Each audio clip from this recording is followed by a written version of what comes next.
Vaksin Pfizer untuk siapa saja? Vaksin Pfizer untuk siapa? Simak penjelasannya berikut ini. Vaksin Pfizer adalah vaksin yang diproduksi salah satu perusahaan farmasi terbesar di dunia, Pfizer New York, Amerika Serikat, dengan BioNTech, perusahaan bioteknologi Jerman. Selama bertahun-tahun, jutaan orang telah menggunakan beberapa obat esensial yang dibuat oleh perusahaan tersebut. Setelah keluarnya izin Emergency Use Authorization dari BPOM untuk vaksin Pfizer, maka secara resmi jenis vaksin yang digunakan di Indonesia akan bertambah. Tentu penggunaan vaksin Pfizer nantinya juga akan mendapatkan vaksin ini secara gratis, karena vaksin tersebut akan masuk dalam program vaksinasi dari pemerintah. EUA yang diperlukan vaksin untuk digunakan di Indonesia sendiri sudah diturunkan oleh BPOM kurang lebih sepekan yang lalu, yakni pada tanggal 15 Juli 2021. Maka rencana pemerintah dalam mendatangkan setidaknya 50 juta dosis vaksin Pfizer akan jadi kabar baik.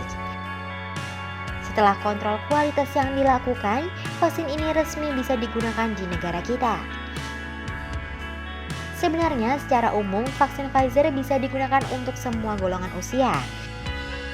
Namun demikian, jika melihat uji klinis yang dilakukan, ternyata golongan usia 12-15 tahun memiliki efikasi paling besar, yakni sejumlah 100% setelah menerima vaksin ini.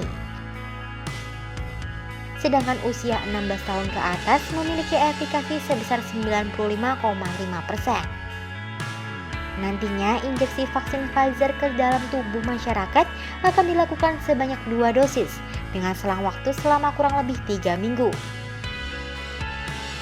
Dosis pertama akan memberikan perlindungan temporer untuk sementara waktu, sedangkan dosis kedua akan memberikan perlindungan optimal untuk orang yang sudah divaksin. Secara statistik dan uji klinis, memang dikatakan efikasi dari vaksin yang satu ini mencapai lebih dari 95%. Namun demikian, vaksin untuk virus corona sendiri hingga saat ini belum ada yang benar-benar memberikan kekebalan. Tapi hal ini bukan jadi alasan untuk tidak melakukan vaksin, karena efeknya akan tetap terasa signifikan. Pemberian vaksin sebanyak 2 dosis apapun jenisnya akan memberikan tubuh daya tahan yang lebih besar. Efek paling optimal yang dirasakan adalah meminimalisir gejala berat dan sedang yang mungkin muncul. Sehingga jika misalnya terinfeksi virus corona, tubuh tetap akan dalam kondisi baik dan bisa pulih dengan lebih cepat. Kabar baik, untuk pengguna vaksin Pfizer dan vaksin lain di Indonesia ini tentu harus dirayakan.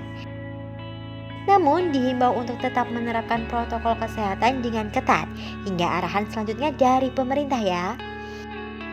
Ayo sukseskan gerakan vaksinasi nasional untuk menghadapi corona dan mari segera pulih dari kondisi pandemi ini.